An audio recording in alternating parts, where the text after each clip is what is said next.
Hi! Finally we made it. Studio is almost ready. Only some small things need to be fixed.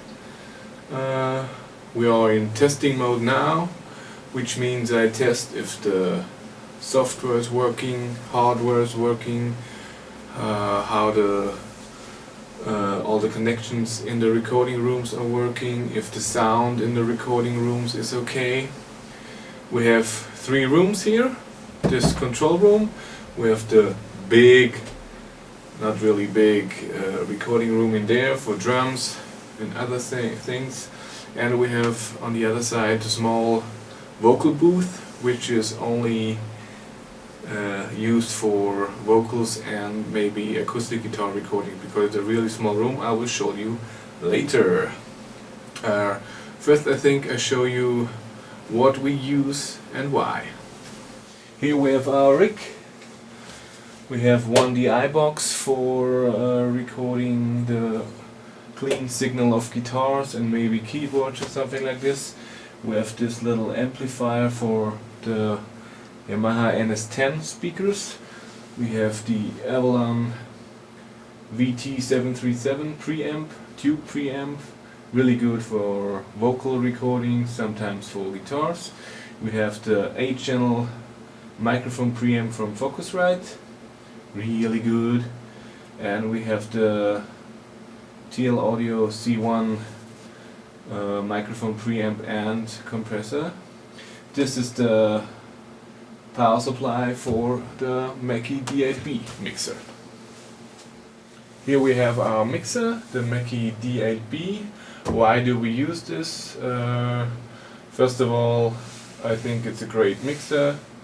Second of all, it's a digital mixer, which means the signal from the microphone is converted into a digital signal, data, and will be sent directly to our recording system. Also, because it's digital, I can save every setting. We don't mix with this mixer, we only send signals to the computer for recording, or signals from the computer back to make the mix for us, but also the mix for the musicians when they are recording. There are 2 headphone amps in this mixer, but also 12 auxiliary outputs to make another headphone mixes. We will do 4 in here, so we can make 4 different sounds on 4 different headphones, so 4 musicians can have a different mix on their headphone. The mixer can send 24 signals, which means we can record 24 tracks at once. This is my main workspace. We have the computer here down under. We have the 2 displays. We have 2 different speakers, near-field speakers. We have the Yamaha NS10 and the M Audio subwoofer here, but the subwoofer is really quiet. I don't want too many low frequencies in here, because then you mix not the way it should sound. And the second pair are the Behringer Truth B2031A. They are not the best speakers in the world, but they sound completely different to the Yamaha NS10, and so I can see if the mix I made sounds differently on different speakers, and if it still is good or really bad. For our recording, we only use Cubase, Steinberg Cubase SX4, because it has many improvements since the last version, the 3 version. We have a lot of plugins, a lot of different EQs, different compressors, different reverbs, which is really needed, because some reverbs only work with this song and with this drums, and only on vocals, only on drums, only on guitars, and equalizers are so important for recording, and some equalizers only work with guitars, some only with drums, so it's good to have a variety of many equalizers.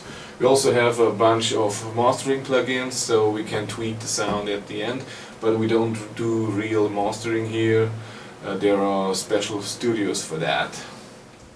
Okay, now let's show you around. This place will be adjusted differently. We will have a real nice couch. Here we have the back wall, really soft. We have the window. Here we have the big window to the recording room. This is the PC. We use a Intel quad-core 2.4 gigahertz, but we overclocked it to 3 gigahertz, 4 gigabyte of RAM, system hard drive, and 2 500 gigabyte recording hard drives, which are used in a RAID system but mirror, so if one drive gets broken, we still have all the recordings.